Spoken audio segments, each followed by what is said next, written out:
माहेरून कालच परत आले हे विसरूनच गेले. जेव्हा लक्षात आलं तर पटकन उठले. यांच्यासाठी नाश्ता तयार करायला घेतला. माझ्या मागे गुडलू पण उठला. मग काय त्यालाही एकाच हातात घेतले, 2 तवे ठेवले आणि यांच्यासाठी ना डोसे बनवत होते मुंगाचे, जे पौष्टिक पण असतात आणि टेस्टी पण लागतात. दोघं पण खातात ते. दुपारी सगळं काम आवरलं होतं. गुडलू पण झोपला होता म्हणून इथे झाड लावायचं काम करते. आईच्या घरून आहे ना चिनी गुलाब घेऊन आले होते. खूप छान फुलं येतात त्याला.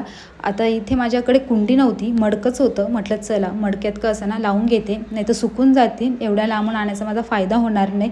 मम्मीनं आहे ना हे कुंडीमधून काढून दिलं होतं ना, त्यामुळे याची रूट आहे ना खूप अस्तव्यस्त झाली होती. तब्बल 2 ते 3 तास लागले असतील मला हे झाड लावायला. ॲलोवेराच्या बाजूला लावून दिलं होतं मी.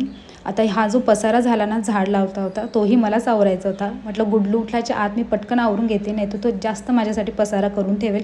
आता झाड तर लावलं, त्याला बघूयात फुलं येतात का नाही. ज्यावेळेस पण आले ना मी नक्की तुमच्यासोबत शेअर करेल. चिनी गुलाब आल्यावर ना खूप सुंदर दिसतात ना. गुलाबपेक्षा मला तर चिनी गुलाबच आवडतात. तुम्हाला कोणते आवडतात मला कमेंट करून नक्की सांगा. चला बाय.